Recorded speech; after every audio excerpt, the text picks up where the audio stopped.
Hello, everyone. This is JD Calderon, and this is Indie Comics Explained. And today I have another great guest for you. But before we go to that, please like, subscribe, share out the video, let your comic book friends know that we're here bringing out these great indie talents. And please, I have a Kickstarter running currently for my book, Tall Tales. Go check it out. It's awesome. And with no further ado, please let me bring in our guest for today, Matt Forsyth. How you doing, man? Good. Hey, JD, how you doing? I'm good, bro. I'm good. Thanks for having me. Oh, listen, I'm happy. I'm happy to have you. I'm happy you showed up. So Matt, let's just jump right into it, man. Because I mean, you're doing your book Bound. You've been doing it for a few years now, right? Yeah.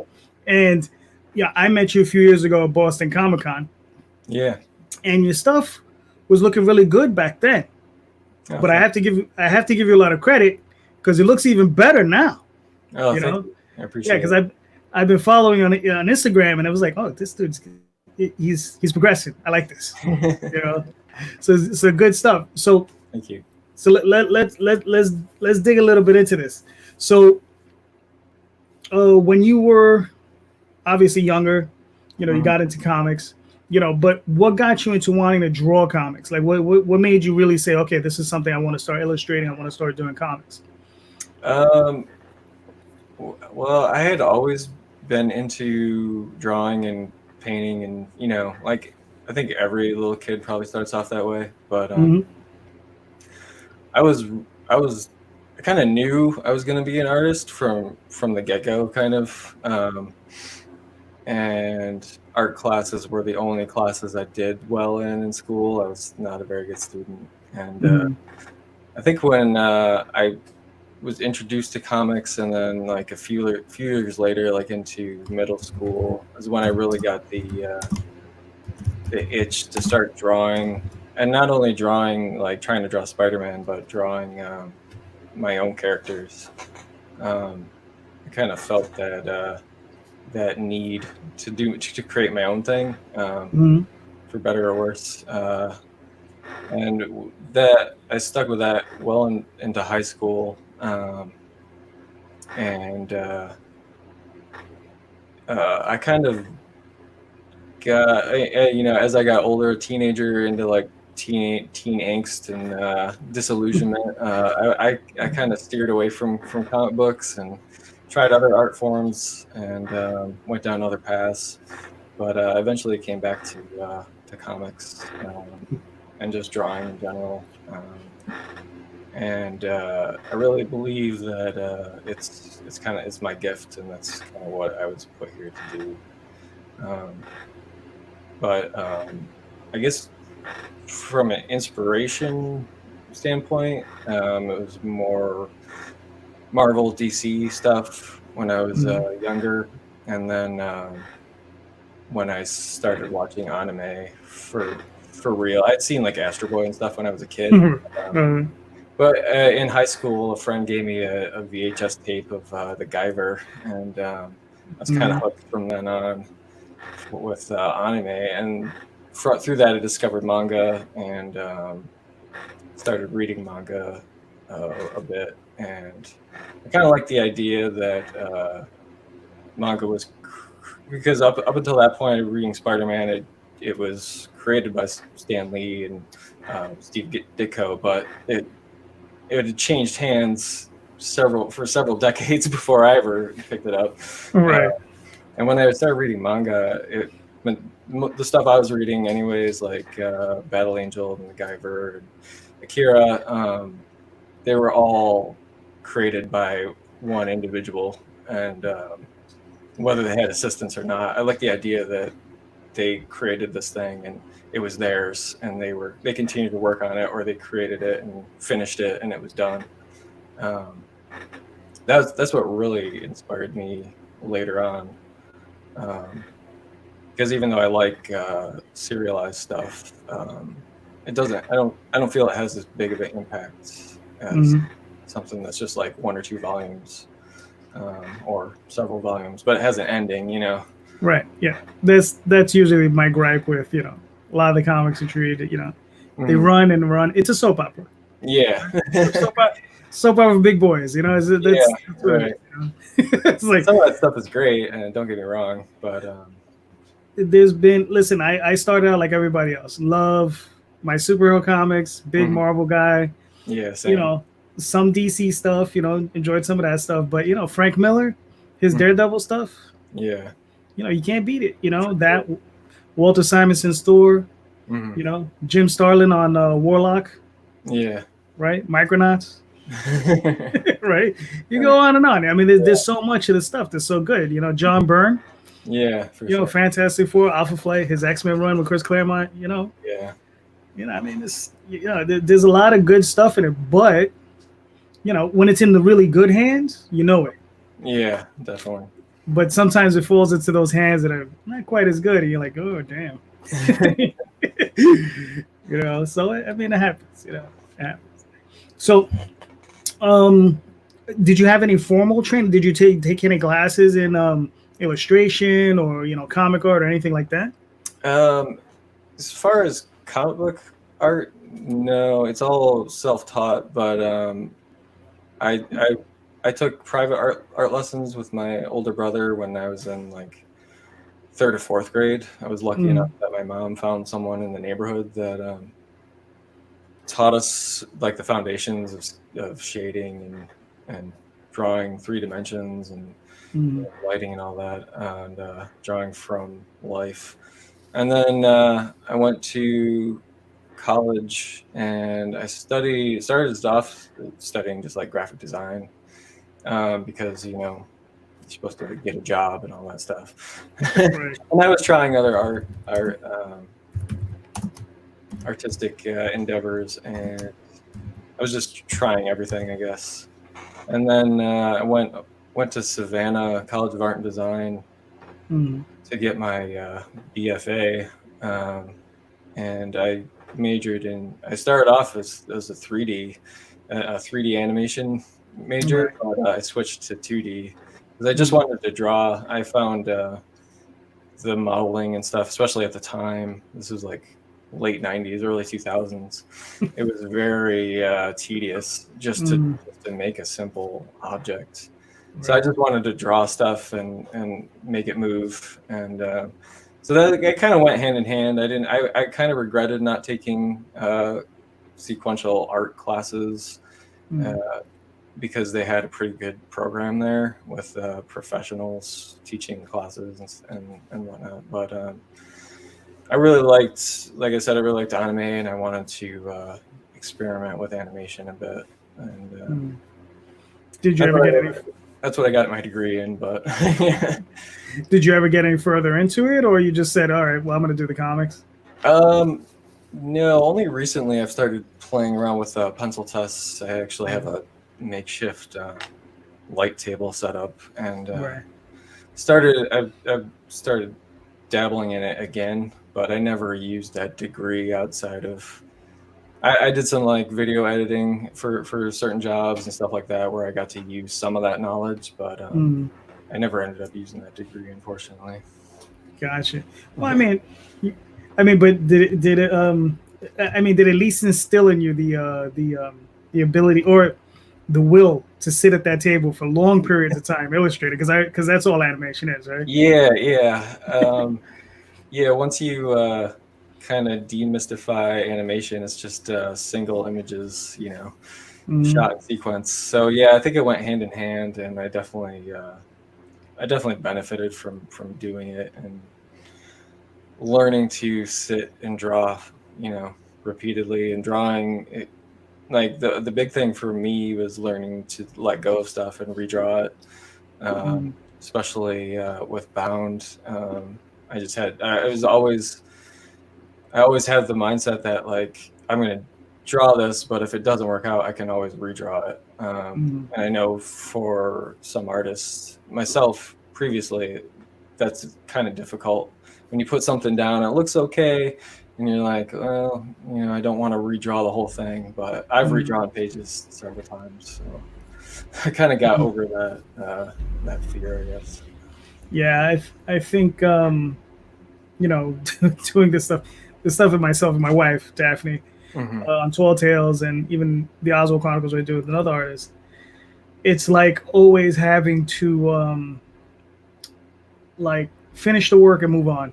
Yeah. Because it's hard. It's hard, you know. Yeah, for sure. You know, yeah. Because like right now, I'm relettering, right? Yeah. Some older stuff, Uh-huh. and I'm looking at it. I'm like, oh man, this is like kind of rough, Yeah. you know. But I'm just like, you know, the stuff now is so much better. It's just like, but this is, but you know, but the lettering looks a lot better. So yeah, I didn't realize my lettering was so crappy back in the day.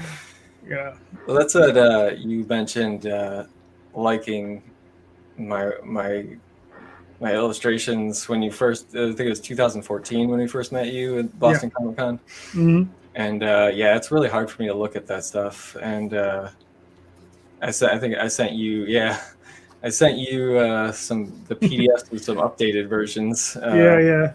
But yeah, I had to redraw a bunch of that stuff from the first issue. Yeah. It's all like we didn't really know what we were doing, and yeah, but I mean, but even then, I think it holds up. I think it looks good. Oh, thank you, appreciate it. You know, I mean, listen, but you know, yeah, as long as you don't get stuck doing the Eternal issue 1. I mean, you made it to issue 3, so yeah. Well, that was like by the time I got done penciling issue 3, I looked back at issue 1, and it looks so different. Mm-hmm. And because I knew that this was going to be one book or separated out into 4 books, I wanted it to look somewhat consistent. So I felt like I had to redraw like those first 8 pages or so. And I've kind of had to like let a lot of other things go because I don't want to redraw the whole issue again. So I look at it and stuff bothers me, but I think those first few pages where someone picks up the book, I felt like I had to catch them in those first few pages, and it just wasn't cutting it for me. So I redrew like 8 or 9 pages out of that whole issue. No, I got you, man. I mean, but sometimes you have to look at the older stuff and says, well, you know, you have to, I guess, pay homage to the person you were. Mm-hmm. Yeah. You know, remember the person you were. You know, and try to move away from that guy. You know. You know. It definitely helps, I think, because I've been posting old pages on Patreon and just kind of giving a little commentary on each page, and it definitely helps now that we're working on issue 4 to see how far we've come, kind of. Even though it's not like my favorite art, it's still like it's kind of nice to have that reminder that things look a lot better now because I put the time in over the years to get to this point. Yeah. Mm-hmm. Yeah, I mean, you know, you just got to do the work. I mean, like I said, with Tall Tales, I started with Daphne really young. I mean, we were like 18, 19 years old when we started on the project. Yeah, I was reading. I was just skimming through this that I picked up from you at I think it was the last con we saw you at 2016. But yeah, I didn't realize that you printed this in 2001. Yep. Then you had a brief history. And kind of reminded me of my own when me and my friend Kevin started creating Bound. Yeah, go ahead. I didn't mean to cut you off. But oh no, keep going, man. You know. It kind of reminded me that things take time, and I had no idea you guys had been doing it that long. But it makes sense because by the time Teresa and I met you, you guys had a very cohesive setup. And it was really inspiring to us to see how you guys had everything on your table looked like it belonged there. And it kind of was like a guide for us to shape our own table. That was all Daphne. She's the brains behind the operation. I carry the boxes. I carry the boxes. I put them down gently and I walk away.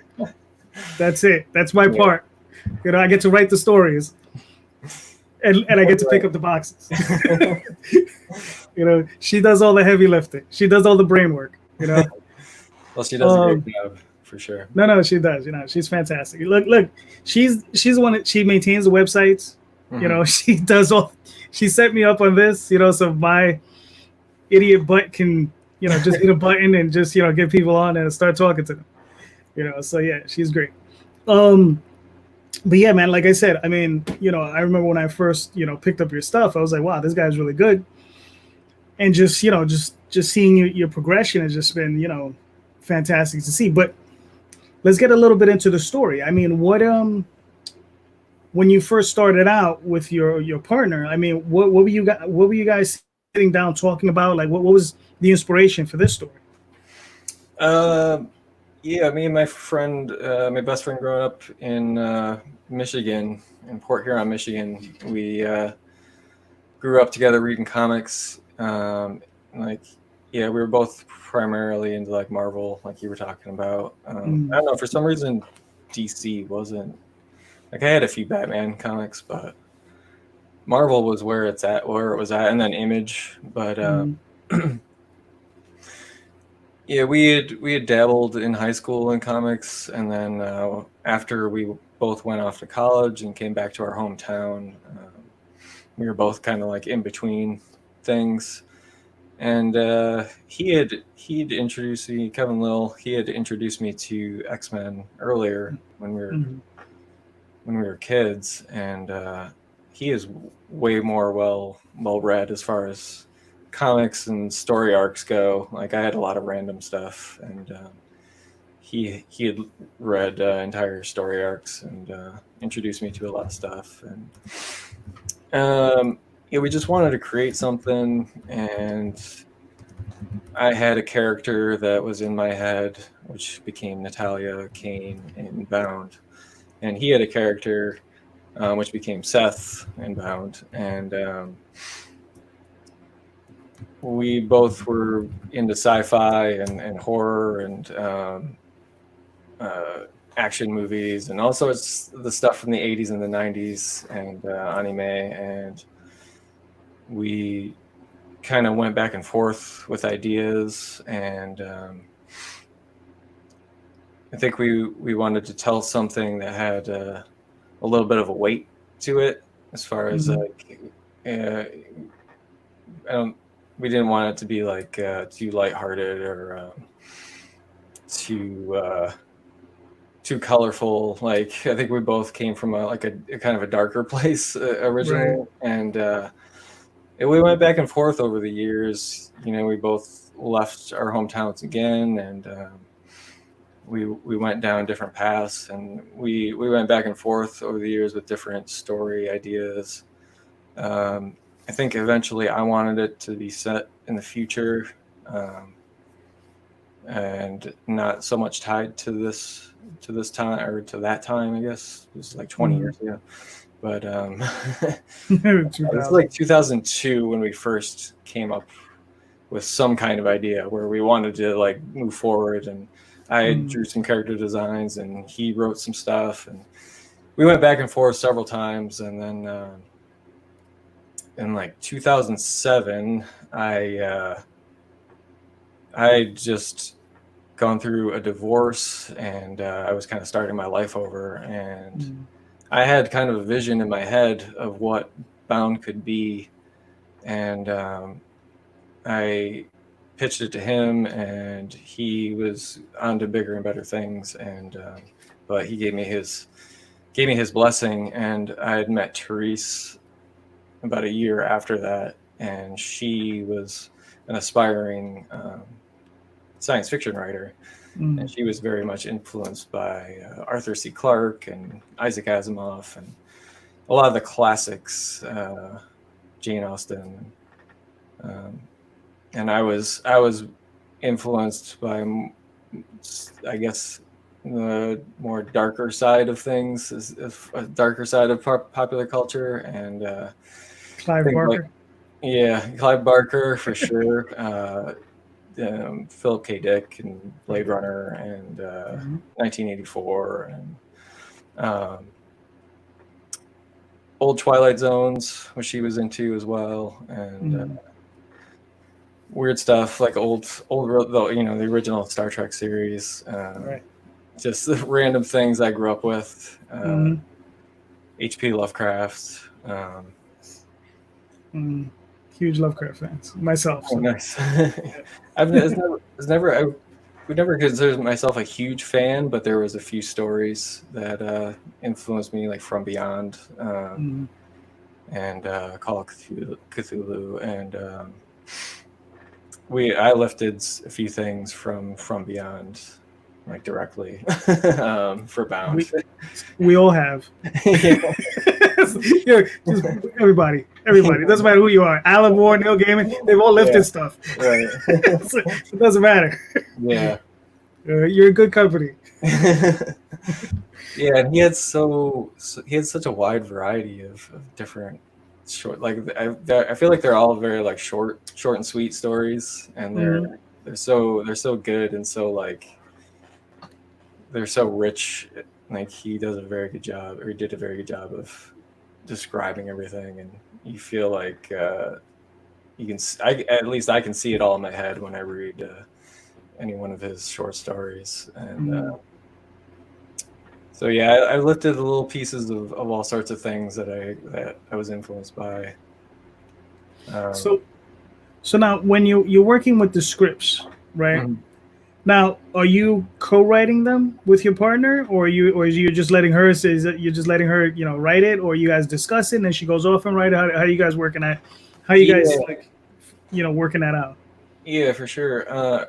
Early on, it was mostly coming out of my head, which was like a mixture of my own ideas mixed with some of the stuff that Kevin and I had come up with, and over the years, Therese has really become a full like co-creator, co-writer.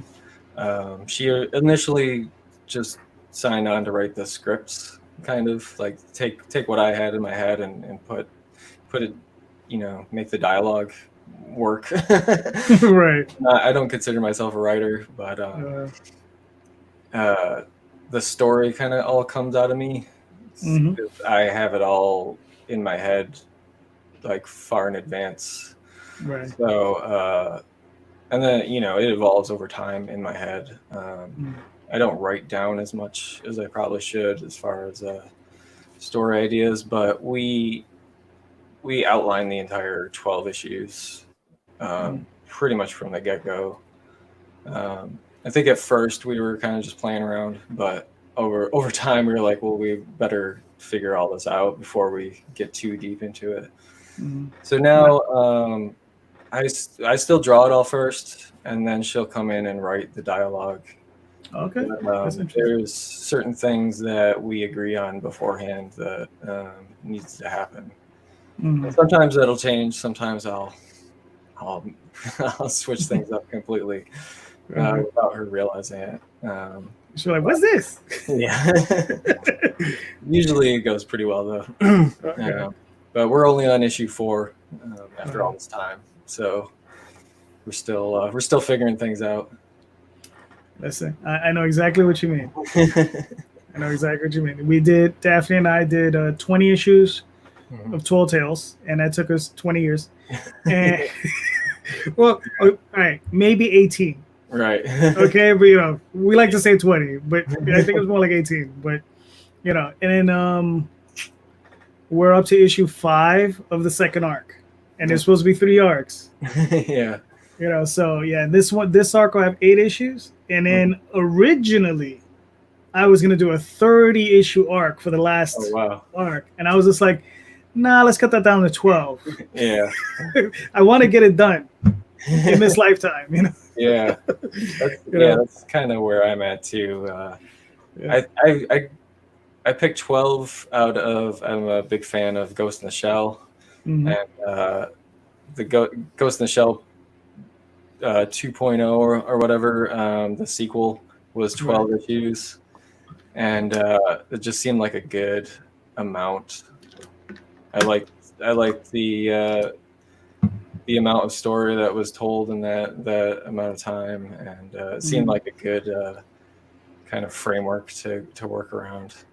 That being said, I don't know. Like I've recently thought that maybe book 12 might actually be kind of huge, but it might be like a double issue depending on where we're at by issue 10 or so. But, well, you got to do what you got to do. You know? Because it's funny, like, all right, when I worked in the 90s, I did some professional work, right? So you have to, at the time we were doing 24-page issues. So you got to get that script in at 24 pages, no matter what, right? But now working on my own, I just write a script, and if it's 10 pages long, so be it. If it's 30 pages long, so be it. If it's 100 pages long, so be it. Just hand it off. Here you go. I mean, sometimes we'll break them down into individual issues, but sometimes it ends up just being its own thing. I don't limit myself anymore. Yeah. I don't think you should. I don't know. I feel like especially when you're creating your own work of art, I think you should be kind of rigid and not. I mean, you want to be flexible, obviously, but like I think when it comes to saying that it has to come out every month and it has to be 24 pages, and, I think that kind of puts restrictions on things, and I think you kind of have to put your foot down and say, if this is going to be something worthwhile, then I'm going to do what I have to do. It might be late, it might not be out, on any regular basis, but I know a lot of people don't agree with that. They want book, on every month. Yeah, they want it now. Yeah. I mean, see, here's the funny thing about it. Like, I remember when I was working back then, I was writing 2 or 3 different series at the same time. And, you're under the crunch of that clock. Yeah. And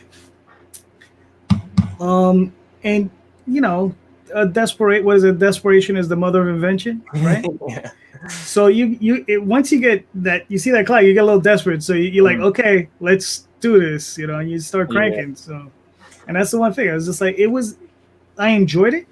The only reason I didn't pursue it is, I've told a lot of people this, it's I hate pitching.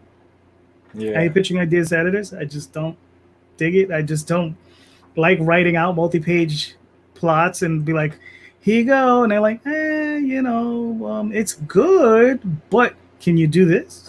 And it's like, fine.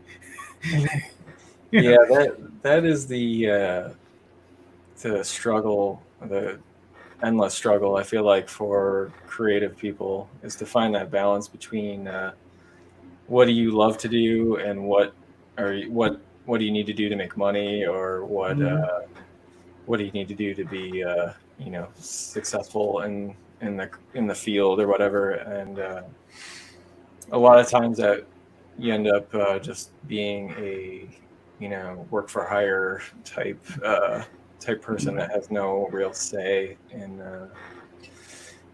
the final product, and I found that kind of frustrating personally. Not that I ever did any pro comic work outside of my own, but as far as like commissions and professional artist work, I found that stuff very very frustrating most of the time. I mean, I never worked at Marvel and DC, but it was professional because I got paid. You know what I mean? Yeah. And I lived off of sure. it. Yeah, that counts. I lived off of it for like at least 2.5, maybe 3 years. Yeah. And it was fun. I did Tenchi Muyo, Oh, nice. Yeah, and I did some adult work, which is interesting. Right on, yeah. I was like, flip a burger, write a dirty book. Yeah, write a dirty book.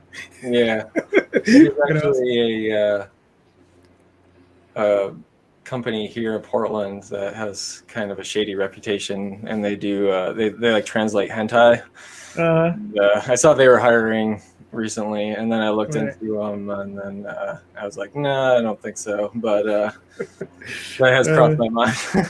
That sells for sure. Yeah, I spoke to a friend of mine who does that type of work, where I guess because in Japan they blot out the naughty bits, Yeah. right? So it was his job to remove the blot out and fill in the naughty bits. Yeah. So, you know, he was just like, yeah, that's a real interesting job. You know, he says it pays well. Right. You know, but you know, you're there drawing, you know, cocks and balls all day long. So Yeah. so Yeah, at the end of the day, it's you're still kind of like running out your time, and even though it's kind of creative, it's not right. It's not not necessarily really rewarding. yeah, it's not really the thing you want to be doing. Yeah. Mm. So now, like, what with Bound? What are your So you up to issue 4? Yeah, you're obviously working on issue 5. I mean, do you have a timeline for yourself? Like, you know, when you think? Like, I have for myself for the Oswald Chronicles. Mm-hmm. I want to be done in the next 4 years, at least writing it. I want to be Yeah. done with all the writing. I want to be done with it. It's a massive project for me. I'm already 1,000 pages into it. Wow. Yeah. You know, and I probably got another 1,500 to go. Yeah. Wow. That's So, great. yes. Yeah, I'm not that bright. Hey, I mean, that's what it's got to be then. Yeah. That's what it got to be. Yeah. But so I mean, like you know, like so, what type of timeline do you even have a timeline? Are you just like, you know, I'm just gonna do it as I do? Yeah, for the first time since we started this, now we have our own like self-imposed deadline that we're releasing Bound quarterly now. Mm-hmm. So we got issue 1 and 2 on Comixology, and that's kind of like our, like you were talking about earlier, that pressure to get it done. Even though I'm sure we could walk away from Comixology and not have any repercussions whatsoever. Right. Yeah. But we kind of just like use that as like, if we're gonna do this, let's do it right and release it quarterly. And yeah, so we're in two years from like October, we should be done with the first story arc, which in my mind was going to be it. Treese has since written a treatment for the second series. So this looks like we're going to continue on. Right.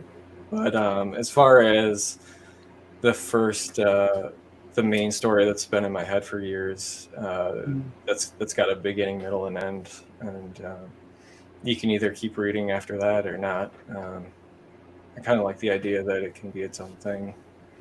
Gotcha. Now, yeah, do you? We should be done with it. 2 years. Okay. Yeah. So,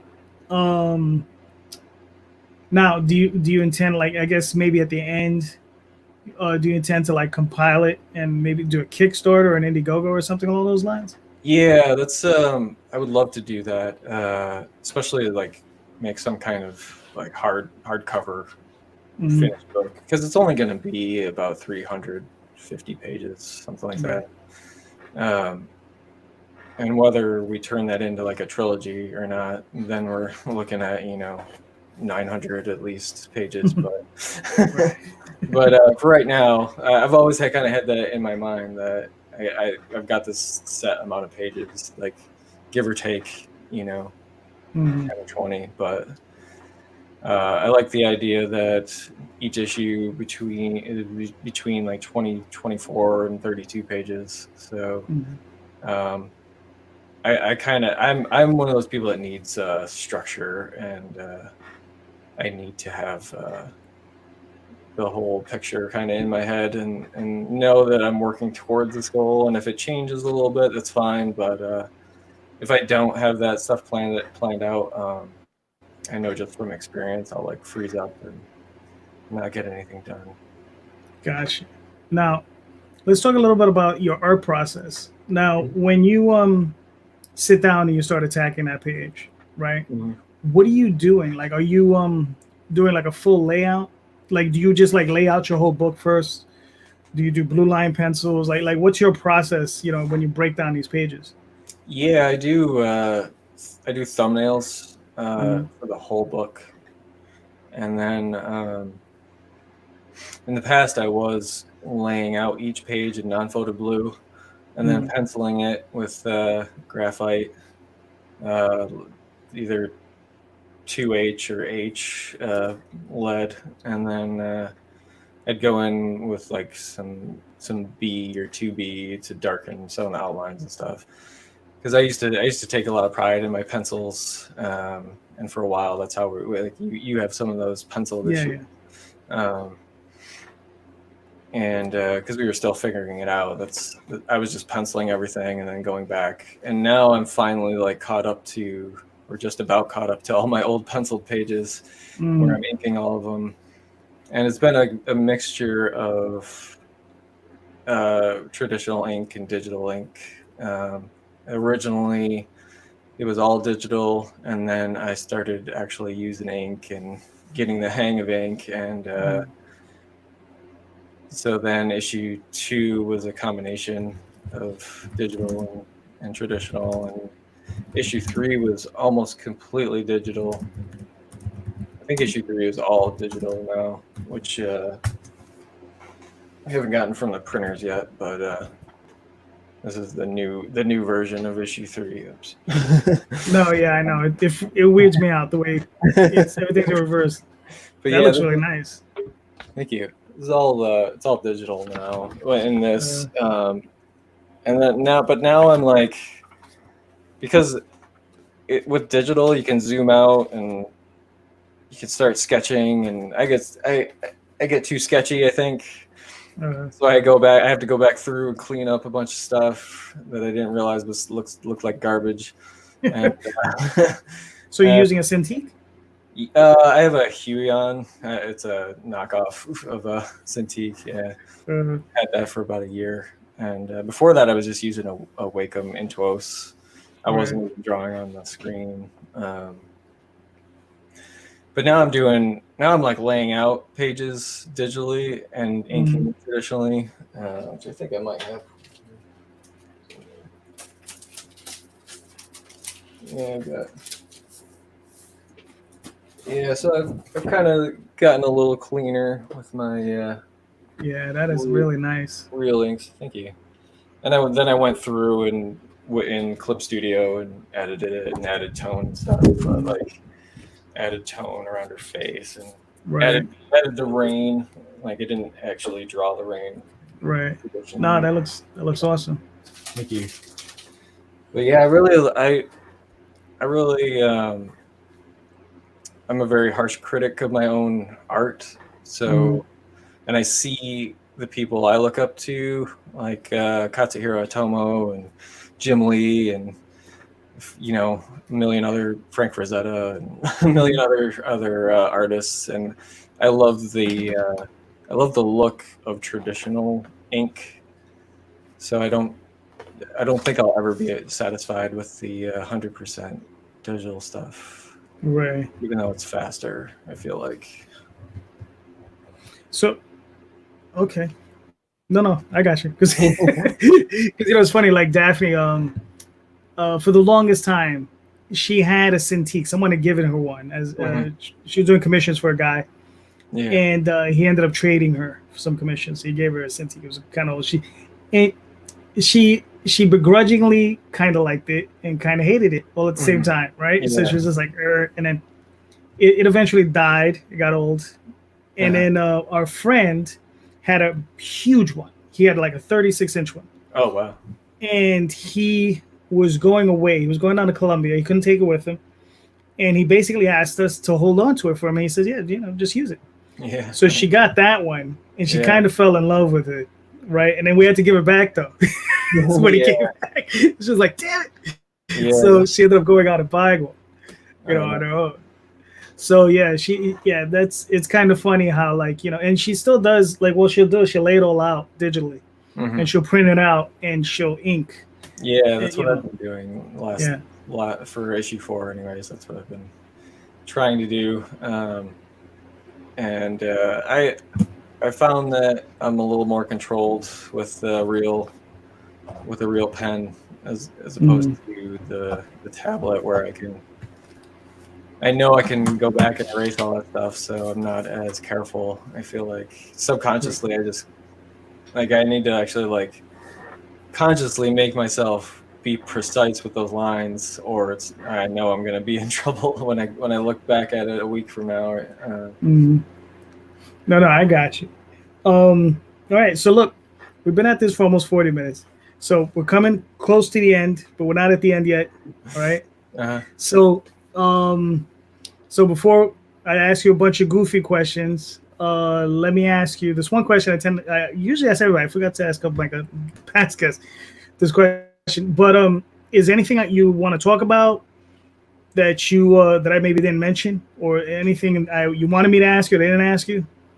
I think I'd love to just let anyone know that is trying to undertake any kind of creative endeavor that, as you, I'm sure, are well aware that when you start something, things don't go as planned, and you just got to keep at it and Mm-hmm. make it as much of a daily habit as possible. Mm-hmm. Um, and it does eventually pay off in ways that you wouldn't have imagined. And I think if you have something strong enough that you believe in, that you think is that the idea is strong enough in your heart that you owe it to yourself to pursue it. And it's not easy, and it's not like glamorous at 2 a.m. when you're up working on stuff and no one's around. Um, but if you keep at it every day, it does pay off. Mm-hmm. And I think a lot of people get frustrated early on when they start something. And I know the feeling, and I've started and stopped several times. But I think now, after 10 years of actually like trying to pursue this, it's finally starting to like feel like it's going at its own momentum, but it's taken a very long time to get there, as you I'm sure can relate to. Yes. The one thing I tell everyone is consistency, Yeah, right? Is every day try to get in an hour or two, whatever it is. If you're right. writing, try to get in an hour. If you can get in two, that's even better. On the Yeah. weekends when you're off, try to get in a little bit more. Hmm. You know, but you will be amazed as to how much work you will get done in a year Hmm. if you just put in an hour every day and Right. you just consistently just boom every day, just every day. You'd be amazed. It's like I tell people, I says, listen, I said, if you're a writer, we got to hire artists. And I'll tell people, I said, listen, I says, you got a budget, right? Um, find out what you can afford every week. Hmm. You can find artists for 40, 50, 60, 70, $80. Depends on what you can afford on a weekly basis, and just get one page. You can Yeah. talk to these guys. They'll do one page. They'll be like, yeah, I can do one page. You Right. understand? Because they're able to take other work on, and Hmm. they'll fit you in, and you're just some consistent money for them. And that consistency is usually what they want. They want that consistent money because Yeah. they'll always know. So I always got that, you know. Hmm. And even if you just got that one page, 1 year, 52 pages, 2 years, you got a graphic novel, Yeah, for sure. you know. And that's the one thing I tell everybody: it's a consistency. Just always just keep, you Yeah. know, you know, Well you know, said. you just keep knocking at it. You can knock down a mountain. It take you a while, but Yeah. you can do Yeah. it. Right. you know, Yeah. it'll take you a while, but you can do it. You know. Yeah. And Uh, I've worked a lot of random different jobs in different fields, and mm, I've always had that. I've always kind of it's always been kind of a comfort to know that I've had bound to come back to work on. That no matter how bad my day at whatever job I was working at was, I still had my own world to come back to, mm, and it was kind of a refuge almost from like daily life. Whereas now I'm not. Now all I'm doing is working on bound, but I've held a lot of different jobs on various degrees of I don't know, like kind of job. I've worked in a cubicle, and I've worked in like gas stations, and I've worked yeah, a lot of retail jobs, and I've right. worked food industry and all sorts of Mm, stuff. Everything in between. right. And the only thing that keeps you sane is you get to come home and do your comics. Yeah. Exactly. Yeah. I I tell my coworkers every day, it says the only reason I'm not going on a murderous rampage today is because I'm gonna go home and write. you know, I got something to do. Right. Yeah. You know, But yeah, I mean, hey, listen, it's like that for everybody, you know. Mhm. All right, so let's get on to some of my funky questions. All right. So let's say, all right, well, you're an artist, right? So normally, all right, we'll do this anyway. So you're an artist, and let's say you had the choice in of picking a guest artist to do a cover for you, Mhm. right? Who would you get? And it doesn't matter if they're living, dead. Don't worry about budget. Who would you get to do one guest cover? This, your superhero of art came up and said, I got you. Who would that guy be, or a girl, a lady? To do a cover, Mhm. it's a tough call. I immediately think of Frank Frazetta, Mhm. just because he was such a master painter. Yes. And I mean, you take any cover he did for anything, and it's just like, it's amazing. Mhm. Cover for sure. Yeah, it would have to be Frank Frazetta.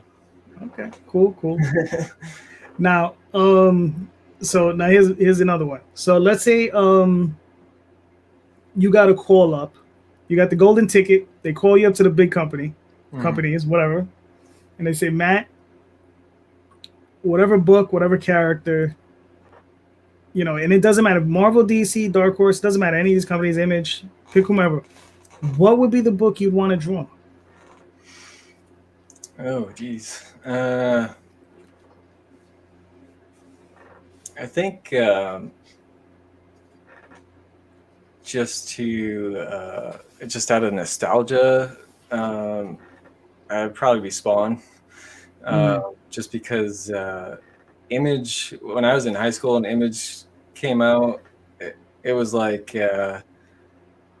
all those Image guys were like giving us a voice, almost like they were out. They just went and did their own thing. Obviously, they had the resources to do that. Right. I mean, but to a 16-year-old kid, a 15-year-old kid, seeing them go out on their own and create their own characters and kind of take on Marvel and DC in their own way, and I love those early issues of Spawn, and I still have them, and they're probably not mint condition because I read them so many times, but I think just out of like my sheer admiration for Todd McFarlane and Image, Spawn would probably be it for me. Gotcha. All right, cool. Spawn is good. Now, I got some comparative questions. All right. So let me, like I said, I'll softball you the way I usually. We'll start off softball, and then we'll work up to some of the as my other guests have said, mean questions. Godzilla or Gamera? Godzilla. Okay. Captain America or Batman?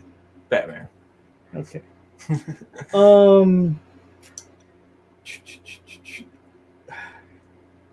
All right, I'll hit you with this one. John Byrne or George Perez?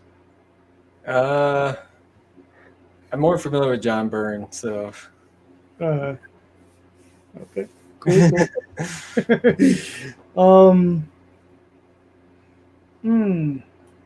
Lord of the Rings or Star Wars? Star Wars for me.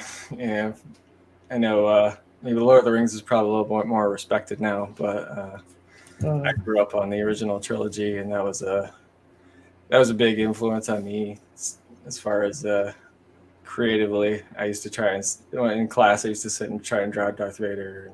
And, when I was in elementary school. No, I got you. I didn't get into Lord of the Rings till later in life. Oh yeah, well yeah. I mean, I can never read the books. Yeah, oh really? I tried. Yeah, I tried. I read them once. Both my older brothers were really into them, but it took me a long time to actually pick them up and read them. Yeah. See, my mistake was I ended up reading this guy's work called Dennis L. McKiernan, right? So Dennis L. McKiernan, I didn't know this at the time. I was really young. He wanted to rewrite in a modern tone the Lord of the Rings. Oh wow. The estate said no, right?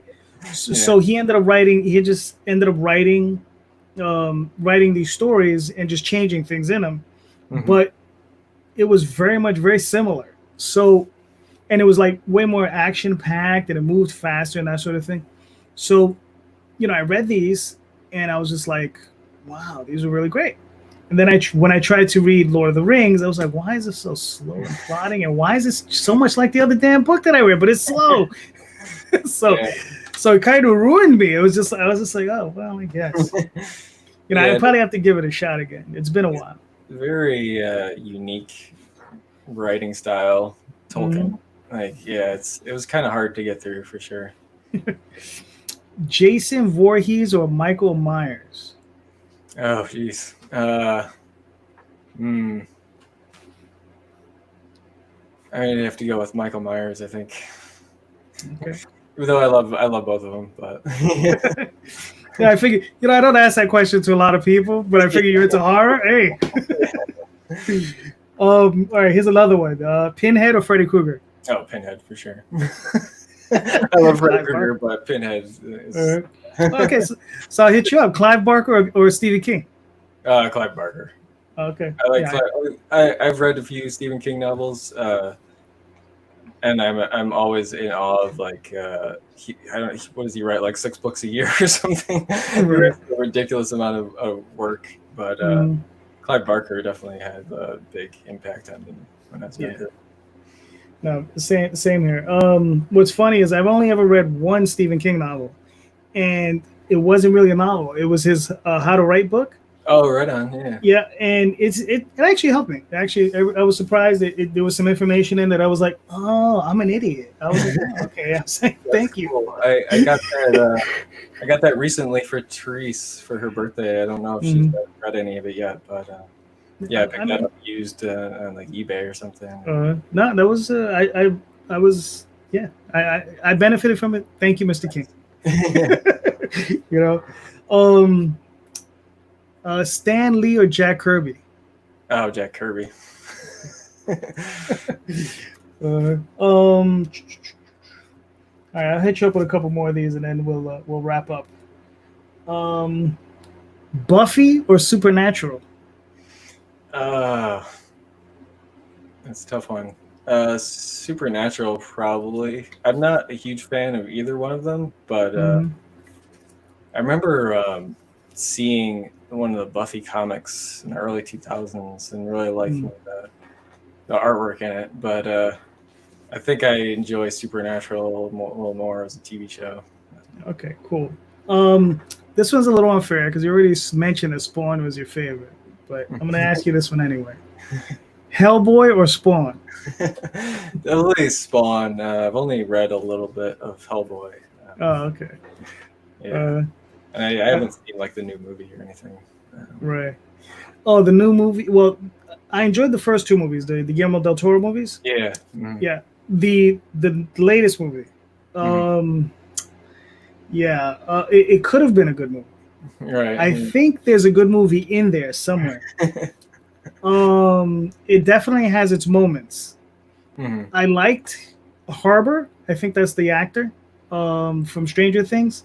Okay. Yeah. I liked him in the role.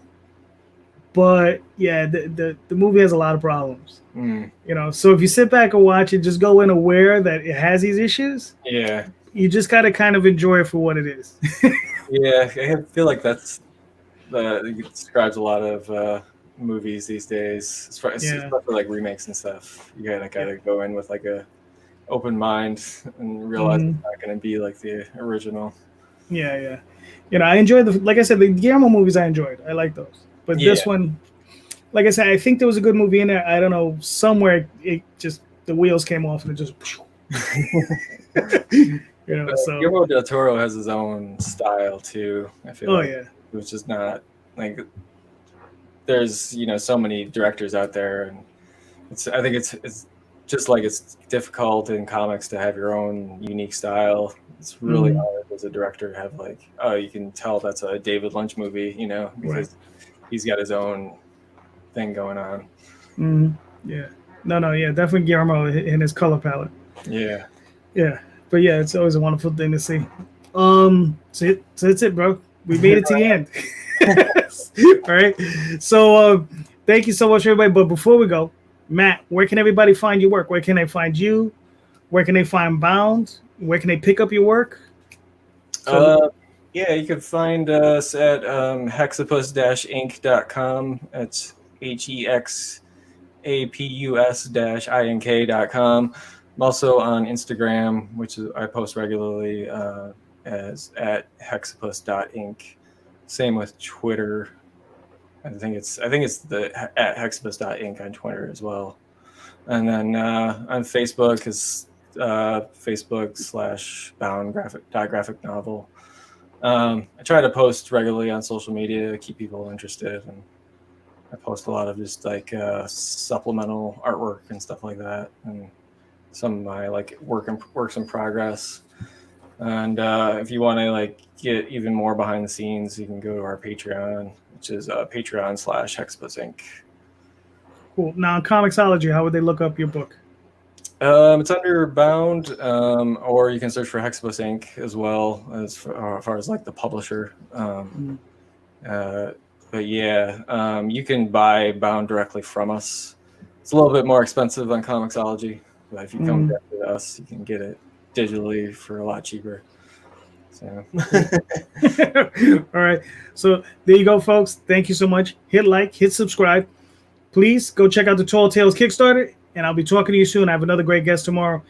And thank you so much, Matt, for joining me. Thank you, JD. Thank you for having me. Really appreciate it. Listen, man, anytime, man, anytime. So thank you, everybody, and have a good night.